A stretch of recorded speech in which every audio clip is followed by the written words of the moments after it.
When we get a bit of a shock, first off, nature. Always. I've been really sniffing deeply into roses at the minute to help calm my nervous system, because in this great surrendering, the mystery of life, with all its ups and downs, is trying to make sense of things that we don't necessarily understand and we may never get the answers to. And I was in a shamanic meditation, like drum journey yesterday. I think it was yesterday. Time is doing a whole host of things. And basically, obviously meditation is meant to take you out the word space, but messages can also come. And I guess a lot of us have our value systems, our like keywords that we go to when we're trying to process life or the path or work, or, you know, and I know I've got my own set of values for VWellness and what I work with, but there was like these, I think 5 words that came to me yesterday in terms of how I'm trying to process this quite difficult chunk of information. And they are intention, devotion, dedication, surrender, acceptance. With everything, like with grief, and people also analyse the different stages of love and in relationships, but I don't know necessarily why they came out in this order. I'm trying to make sense of things because ultimately words can sometimes jumble up just a sense of, well, surrendering is the word of the day, like surrendering to it all and just flowing into it without trying to analyse too much. Because, as I said before, that era's kind of past. Like there was and has been just too much overthinking, and we really just need to sort of work towards and act in the moment with patience and like clarity and calm. And that is way easier said than done, obviously, because we, as I chat to I guess myself, my higher self here, or the people that are listening, which are merely reflections of me in some sense as part of humanity, a part of a collective consciousness, is we talk ourselves into our better thinking, our better judgments, our better way of being. And I guess intention is always something that's laid at the foundation of any set of values that I've had, whether I apply them to my personal life or to work and things. Intention is when we're moving through things that we don't understand, like, what is our intention? Why do we do anything? Why do we get up in the morning? Why do we... gratitude becomes part of this as well, is because gratitude feeds this intention of... I don't want to say doing good, receiving good, but intention is to act through the heart, I believe, because that is a higher state of being once we find self-love.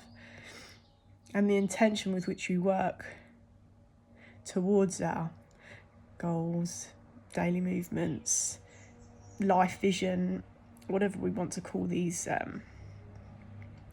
things along our path over a lifetime, is intention. And with that intention, once we decide why we're doing it, what we value, what we really want, truly, like, sit down and think, I'm going to... And then the next word came along, devotion. I will devote myself firstly to loving myself and to being a better version of myself every day. So intention, devotion, and once we devote ourselves, it could also be devoted to another, devoted to life, to the beauty and the pain, that eternal dance of being alive, of breath, of having the chance to wake up every day and breathe properly, and having functional arms and legs, and all of these things that are taken for granted when we get a little bit of shocking information, or a divine detour, whatever we want to call it. Delays, detours.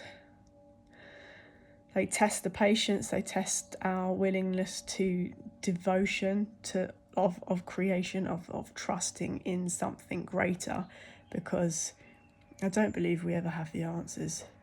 I think we try to convince ourselves so it's easier to move through things and to never lose faith or never give up. And faith will look different to all of us. Some of us like to devote ourselves to a being or a group or a thing or whatever, but I'm not here to judge anybody. But faith is so important, especially right now, especially when shocks and surprises in revelation times are just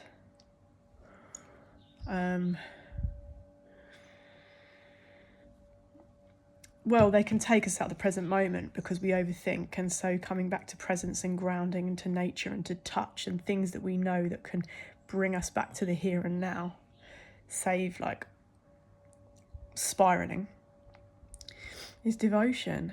And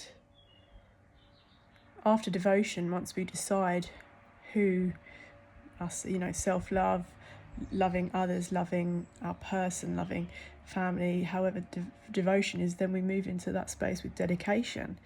And that is the daily practice, a dedication to what we choose to focus our energies on. And I trust that that's conscious, healthy, authentic, holistic living at the minute, because I know we will need it to support our mental health right now, because the sensitives among us, which isn't just a phrase that people talk about, there is evidence that some of us are just wired very, very differently, and we can tap into different things continually. And that's why overstimulation and overwhelm can become a daily obstacle that we navigate, because there's a huge expansion right now. But after that, devotion is dedication. It's just, we never give up. We keep moving forward.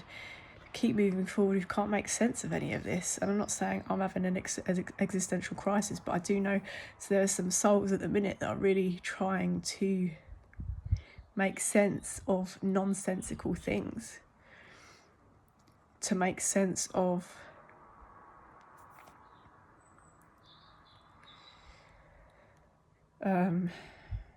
outdated ideologies or belief systems or red tape or bureaucracy that prevents the true essence of life from being shared and demonstrated, like love and togetherness and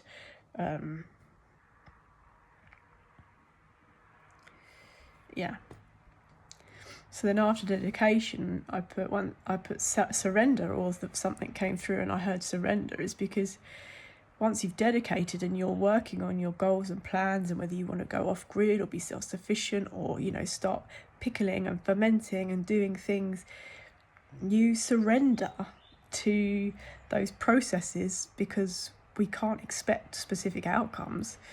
We can only do our best, put one foot forward every day, move forward, reflect and feed back to ourselves or whoever we're working with or in community with, and try to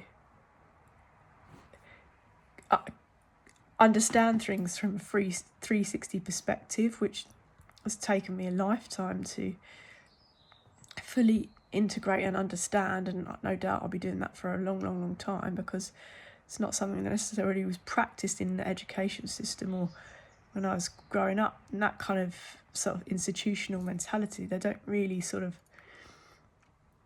encourage togetherness. It's all kind of competition and various stuff. But anyway, so intention, devotion, dedication, and surrendering to whatever we've applied ourselves to, whether we want to make a cake or whether we want to tidy our house and our wardrobe or get rid of things, which is super important right now, to declutter, to get rid of stuff. We've all got so much stuff. It's just half of it's irrelevant. It's needed in other places. It can be recycled, upcycled. Like, so many of us are reassessing what is essential and what is luxury, because in the era of things that now were considered luxury have become a convenience. It's I don't know, it just starts to give me the ick. It's not sustainable. It doesn't support a lifestyle in which we can thrive, because it's all dense, like it's heavy, to keep hold of things. And I'm not saying we give up all of our possessions or various stuff, but I do think we all got a lot. And then after surrendering, which some people might consider similar, is the same thing, is acceptance. Because once you've let go of all of that intention, devotion and dedication with love, that's the action through which we do things. We can't attach to it. We let it go into ether through prayer, through whatever. Excuse me, I'm clearing a lot. And we have to accept what comes our way, how it comes, how it arrives. Sorry, it's like a truck. We have to accept what comes our way, how it comes. Doesn't look necessarily 11:11 on the clock. Doesn't necessarily look like we may have desired it to look, but that's all perception. We can move on energy and feeling. Like, does it feel exactly how we've envisioned it? Emotional safety, warmth, love, space. If someone wants to build their own house, like, can we work? Does it align? I guess alignment. So acceptance is that kind of final stage of processing things for me at the minute. Is I have to accept certain things that are out of my control. And it is a big time of emotional release, and crying is, for me, is just it's just part of who I am. I've realised recently, at the minute, I'm in a stage of my life where I'm quite emotional, and I'm like, I announce it to people, like, I'm going to cry now, as if it makes it easier or makes it safer for them to be around me, because not everybody can hold space for those emotions. That's why it's hard to hang around with people who don't let you be a full version of yourself, because they're not comfortable with their own emotions. So crying becomes a bit like a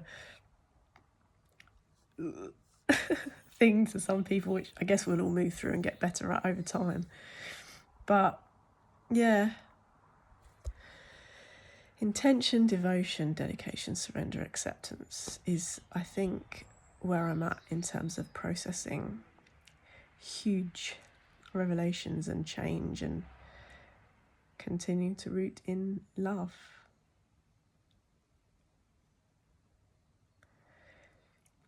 Because time is an illusion. Nothing that is meant for us will ever pass us by. And as I keep saying, miracles do happen. So with gratitude in mind, it's important we focus on what we have and what we don't have, rather than what we don't have. What is rather than what isn't. Which is tough, but necessary. 1331.